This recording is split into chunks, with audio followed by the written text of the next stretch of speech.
तले टाउको यो सिटामोल दिन्छ पिता बुबाउले पुत्र येशू हाम्रो बाबुले सिटामोल दियो अनि हाम्रो पाप बोकेर यीशु प्रभु मर्यो 3 दिन यीशु प्रभु मरेर 3 दिनमा भौरी उडेपछि त्यहाँ सुन्नु फेरि हाम्रो पापको दाम च्यात्यो ऋण तिर्यो हामीलाई लाने मृत्यु निल्यो फेरि तीनवटा प्रतिज्ञा यीशुले पुरा गर्यो हैन अनि 3वटा प्रतिज्ञा पुरा गरेपछि अहिले यीशुमा आयो भने त्यो पापलाई मेटायो आउँदैन भने यत्रो पापको पोखै छ हैन अनि मलाई यति रगत दियो मलाई सुधामा सुनाउने वर्णन छ यति रगत दियो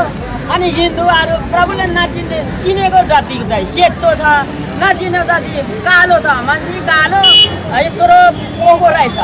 अनि त्यो पोकोमा यस्तो गरी छाप्न त्यो रगत भने यस्तो गरी छाप्दा त्यो पोको फक्क फुटेर किरा रहेछ झलाङ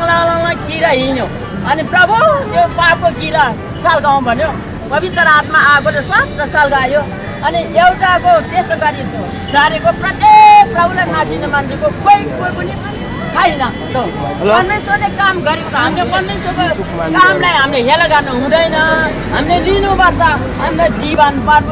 जीवन दिने प्रभुको आशीष लिनुपर्छ हामी सबैजना परमेश्वरको सिद्धि हो परमेश्वरको थरथरी हो हामी सबैजना स्वर्गमा जानुपर्छ परमेश्वरले सिध टाइममा दिएको छ होइन अहिले सिध टाइममा दिएको है